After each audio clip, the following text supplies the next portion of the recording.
Hi, welcome back to Garden on the Moors. Today I'm going to show you how we have planted our garden with winter vegetables to last us all throughout the season. Enjoy!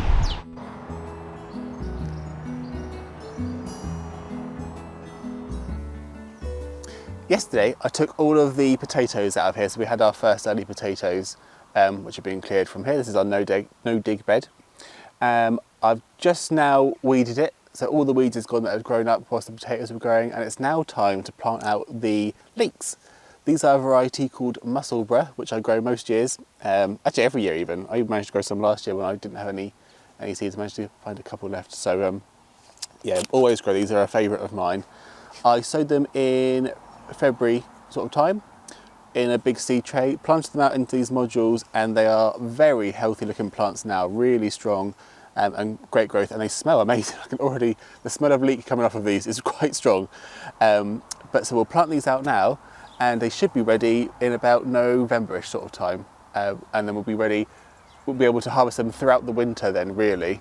They'll survive most weathers. They even survived being snowed on and a hard frost and all sorts last year. So yeah, great plants.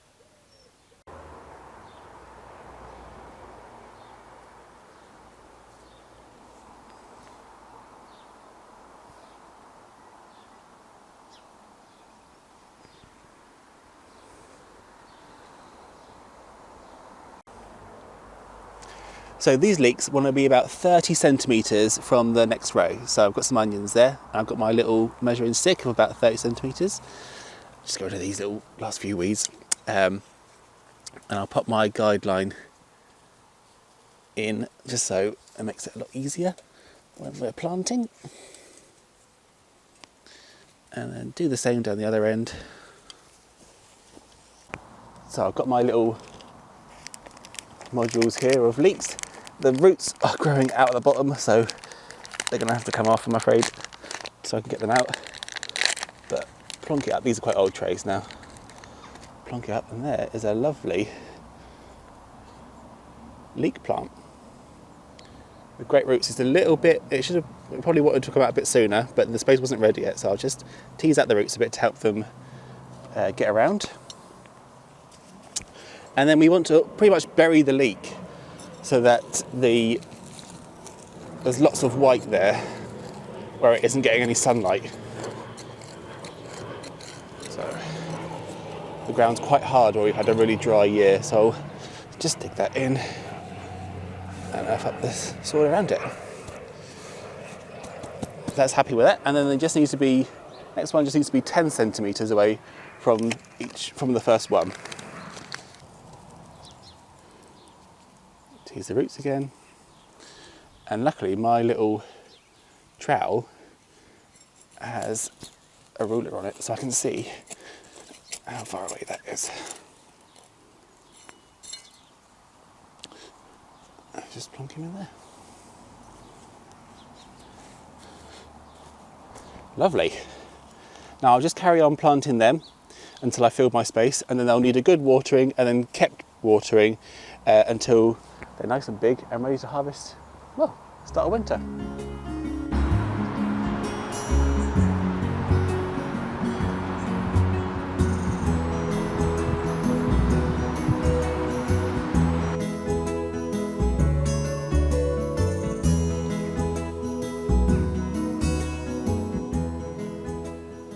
Where my garlics were this year is where I'm going to put my swedes, because the timings were just perfect. So the garlics came out right when my swedes were ready. I sowed these about just over a month ago, I think. They're a variety called Magres, something like that. I planted them out, let me see, I must have planted them out about a week or two ago, and they've done brilliantly well. There's a couple though that haven't done as well. I think they've been munched by slugs, things like that.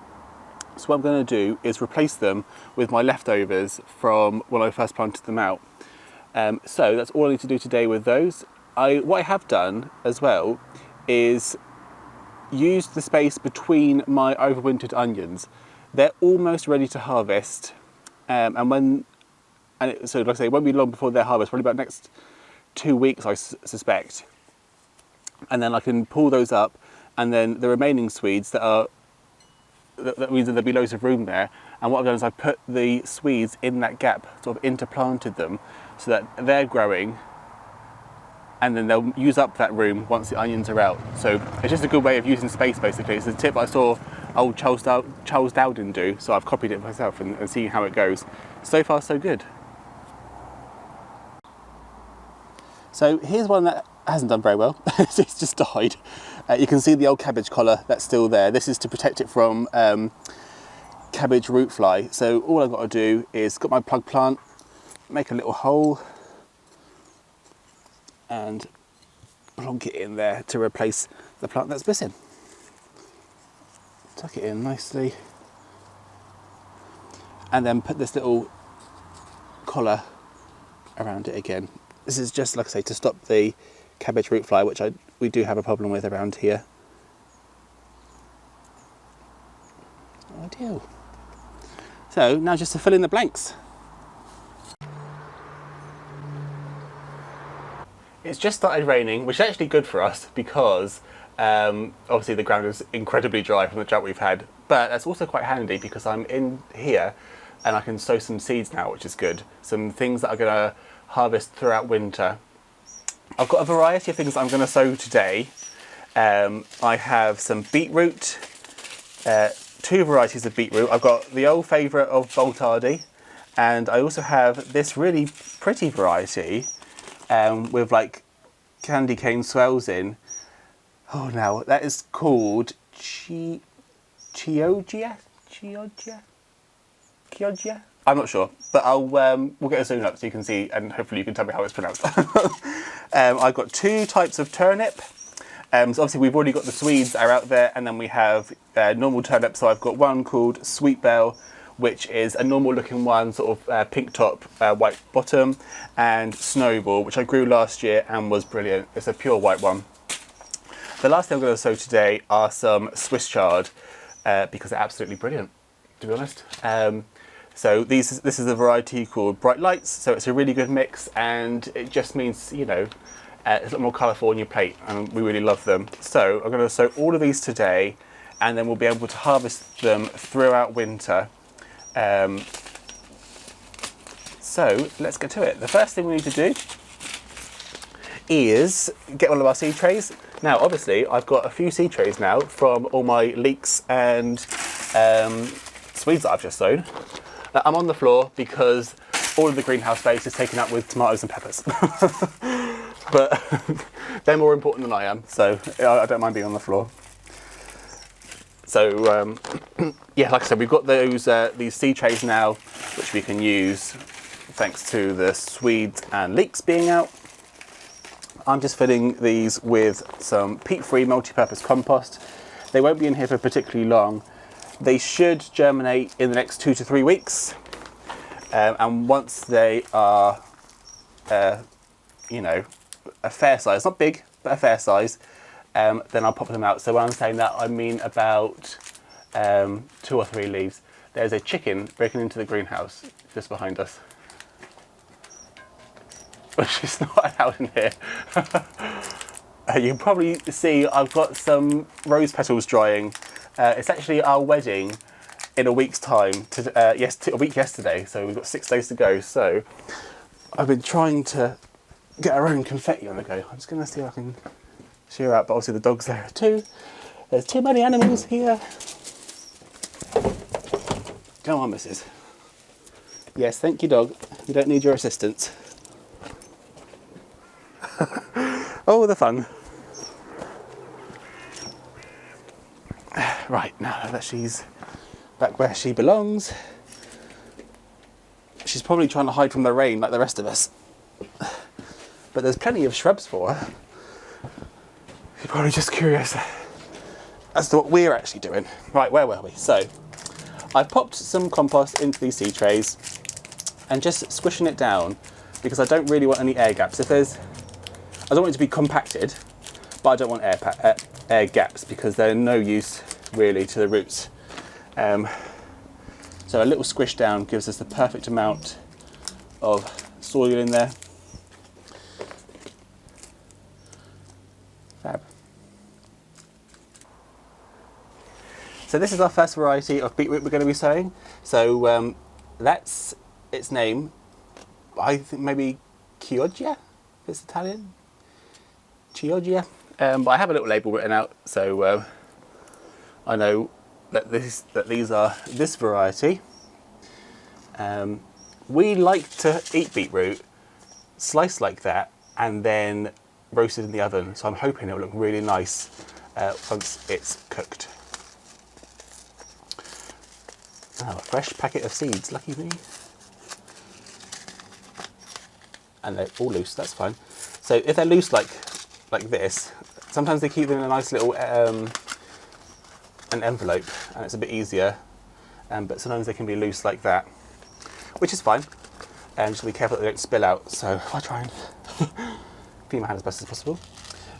And tip out some seeds.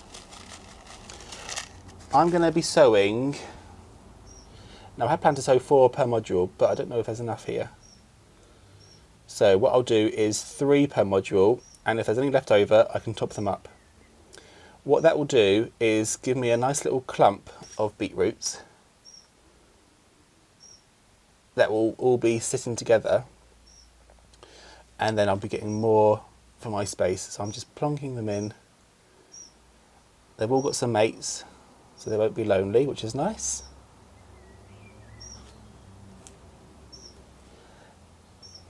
And they'll push away from each other as they're growing. So they'll give themselves enough room, and then I can just come in and harvest them as each one's ready. And that'll be the fastest growing one out of the little trio.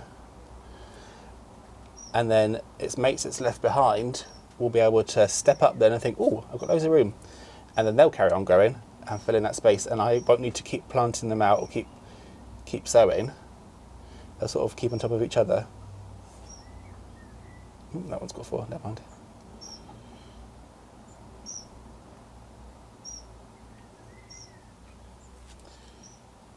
So we're sowing a few things today.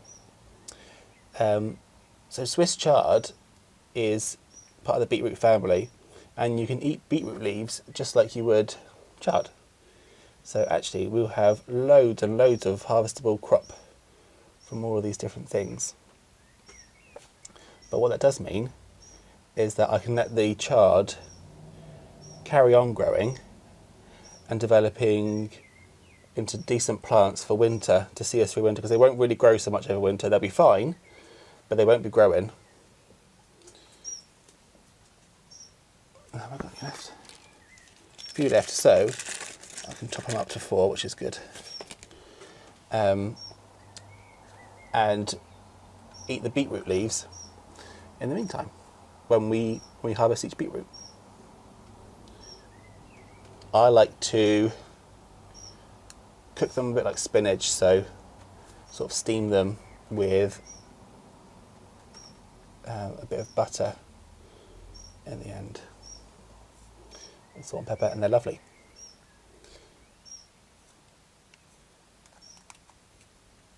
Now that's perfect. I could have actually done 4 in each pod in the first place. That's all in the pack, so that's good. That's the, I'm going to call them the Italian variety of beetroot. That's them done. So all I need to do is just cover them up, give them some water. It's very warm, so they don't need to sit in the greenhouse. Our nighttime temperatures have been, 15, 16, even up to 18 degrees, which is very warm and muggy, but will mean that the seeds will germinate very quickly. And I'm not in any great rush. Obviously I want them to germinate and do well, but I don't need them now. I can take their time. Just squish them in to make sure that they're all in contact. And to be honest with you, it's the same process for the other seeds. Nice.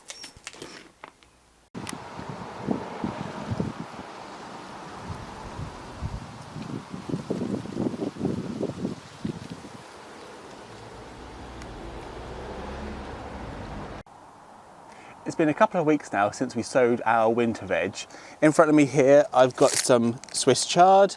So in the little modules, the roots are now popping out of the bottom, which means they're ready to go out.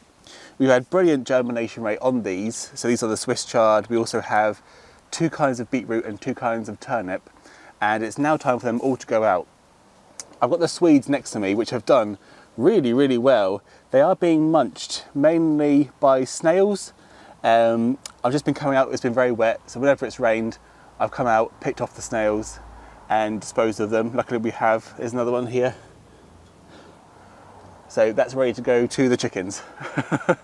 So we'll plant up these now.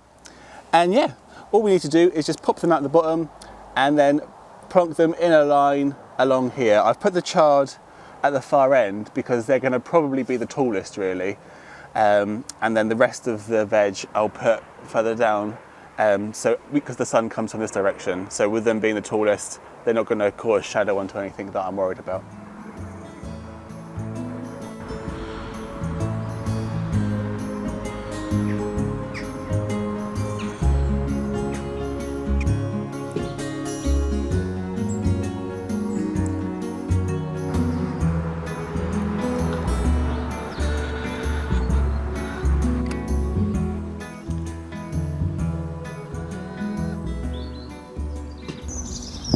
Okay, we're a few months on now and it's now October.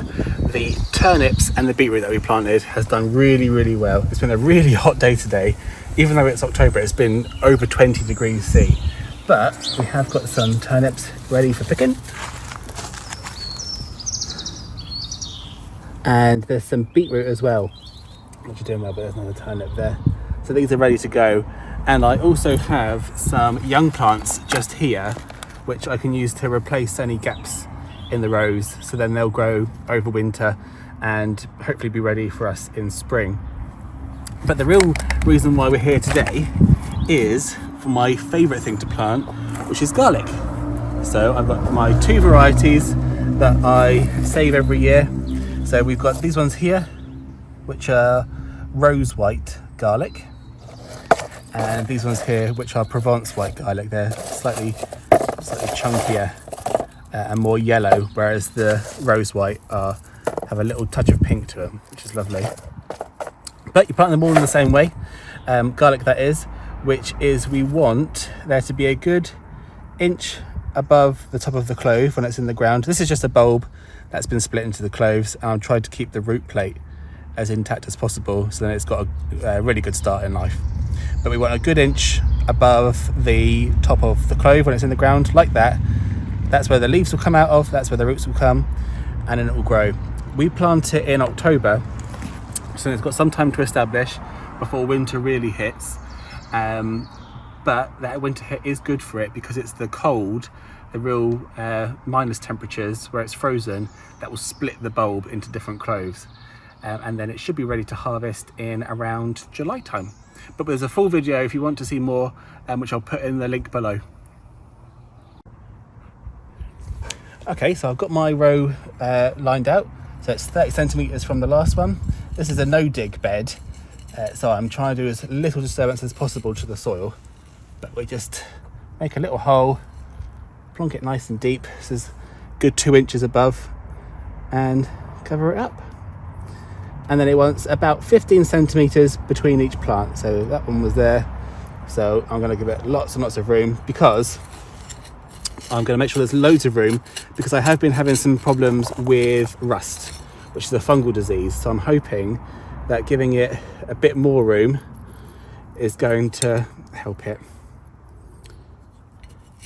So more room will mean more air and more light getting to the leaves, and hopefully avoiding that fungal infection of rust.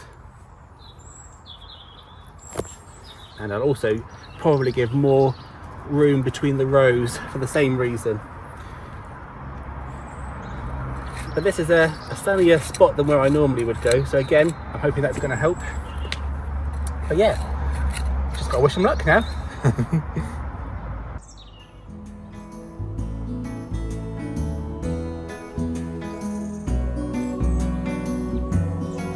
There we are. I hope you enjoyed the video. If you did, please give a big like and subscribe for more, and I'll see you again next time. Cheers!